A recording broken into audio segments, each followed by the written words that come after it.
ಎಲ್ರಿಗೂ ನಮಸ್ಕಾರ. ನಾ ಹೇಳಿದ್ದೆ ನಿಮ್ಗೆ ಏನ್ರ ಕಷ್ಟ ಇದ್ರೆ ಕೇಳ್ರಿ ಅಂತ ಹೇಳಿ. ಇಲ್ಲಿ ನಮ್ಮ ವಿಕಾಸ್ ಅವರು ನನಗೆ ಲೈಬ್ರರಿಗೆ ದುಡ್ಡು ಕೊಟ್ಟಕ್ಕೆ ದುಡ್ಡಿಲ್ಲಣ್ಣ, ದಯವಿಟ್ಟು 500 ರೂಪಾಯಿ ಹಾಕ್ರಿ ಅಂತ ಹೇಳಿ ಮೆಸೇಜ್ ಮಾಡ್ಯಾರ. ಅವ್ರ ಫೋನ್ ಪೇ ನಂಬರ್ ಕೂಡ ಕಳ್ಸ್ಯಾರ. ಮಚ್ಚ ನಿನಗೆ 500 ರೂಪಾಯಿ ಸಾಲಲ್ಲ, ನಾನು ನಿನಗೆ 1000 ರೂಪಾಯಿ ಹಾಕ್ತೀನಿ. ಯಾಕಂದ್ರೆ ಲೈಬ್ರರಿ ಜೊತೆ ಅದ್ರ ಜೊತೆ ಹೊರಗಡೆ ನೀನು ನ್ಯೂಸ್ ಪೇಪರ್ ಓದಾಕ ಆಮೇಲೆ ನಿನಗೆ ಊಟಕ್ಕೂ ದುಡ್ಡು ಆಗತ್ತಾ. ನಾನು ನಿನಗೆ 1000 ರೂಪಾಯಿ ಹಾಕಿದ್ರಿ, ನೀನು ನೋಡ್ಬೋದು. ಈಗ ನಿನಗೆ 1000 ರೂಪಾಯಿ ಬಂದವ. A few minutes later. ಏ ಹಲೋ ದೋಸ್ತ. ಹೇಳ.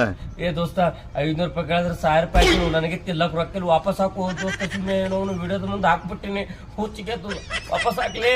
ಹುಸುಳ ಮಗನ ಮನೆ 100 ರೂಪಾಯಿ ಕೇರ್ ಕೊಡ್ಲಿಲ್ಲ, ಈಗ ವಿಡಿಯೋ ಸಂಬಂಧ 1000 ರೂಪಾಯಿ ಹಾಕಿ ರಂಡಿ ಮಗನ 70 ರೂಪಾಯಿ ಹೋಗ. ಬಿಲ್ಡಪ್ ತೊಳಕ್ ಹೋಗಿ ಇದೇನು ಮರ ಇದ್ದು 1000 ರೂಪಾಯಿ ಹೋಗ್ಬಿಟ್ಟು ಅಲ್ಲಿ ನಮ್ಮ ಏನ್ ಹೇಳ.